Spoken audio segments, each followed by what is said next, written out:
Hey everyone, and welcome. Today we're going to take a deep dive into the nearly 40-year story of an operating system that, let's be honest, has defined the personal computer for generations, Microsoft Windows. It has been a wild ride, from its clunky beginnings all the way to the slick interface we see today. So let's jump right in. All right, I want you to think way back for a second. What was the very first computer you ever really used? Chances are, for a lot of you, the way it looked, the sounds it made, the clicks of the mouse, all of that was shaped by some version of Windows. Today, we're taking a trip down that digital memory lane. So here's a quick look at where we're headed. We're going to hit all the big ones, the game changers, the cultural icons, and yeah, even the ones that were, well, let's just say they were total flops. Let's get started way back at the beginning.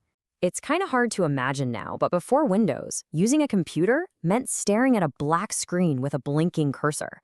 You had to type these cryptic commands to get it to do anything. It was a world for techies and experts for sure, but Microsoft had this vision to change all that, to put a friendly, graphical face on the PC. And this right here, this is the massive shift we're talking about. See, Windows 1.0 wasn't really its own operating system. It was more like a visual costume, a graphical shell that you put on top of the old MS-DOS. The goal, though? It was revolutionary. Stop typing, start pointing and clicking. Make computers for everybody. Now, it did introduce some apps we still know today, like Paint and Calculator, but the reality? Oof, it was painfully slow, super buggy, and the biggest problem was that almost no software was made for it. It was this brilliant idea that was just too early. The hardware couldn't keep up, and it ended up being a commercial failure. Okay, so after that rocky start, we hit the 90s, and this is where everything changes. This is the decade where Windows didn't just get good, it became this unstoppable force that basically defined what a personal computer was for an entire generation. And really, Windows 3.1 was the one that changed the game. It came out in '92 with a much cleaner look, fonts that could actually scale, and of course, the legendary game Minesweeper. This was the first version that was a massive, massive hit.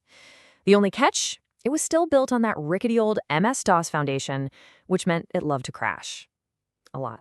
But if 3.1 was a turning point, Windows 95 was an earthquake. I mean, this wasn't just a software update, it was a global cultural event. This is the OS that gave us the start menu, the taskbar, the little X to close windows, things we don't even think about anymore. It was a huge leap, but that old MS-DOS DNA was still in there, just waiting to cause the infamous and terrifying blue screen of death. So after the massive launch of 95, what do you do for an encore? Well, you refine it, and that's exactly what Windows 98 was. It was all about adding support for new stuff, like USB ports, and it baked Internet Explorer right into the heart of the operating system. But, and this is a big but, it inherited all that instability from Windows 95. So yeah, it crashed too.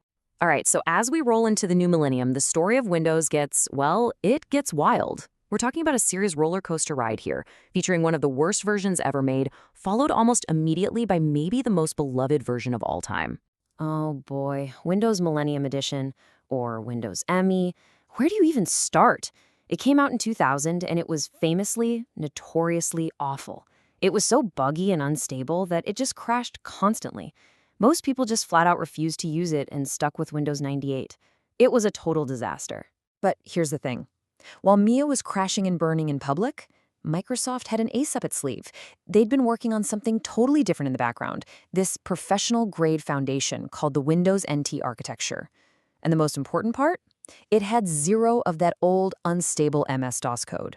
This was the future. And that secret sauce, that stable NT core, led to this.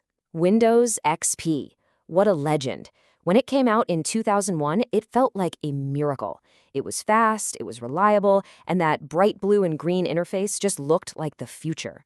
XP was so good, so beloved, that people refused to give it up for more than a decade. Of course, that long life also made it a huge target for viruses and hackers later on. So, how do you follow up one of the most popular operating systems ever? Well, with one of the most disliked.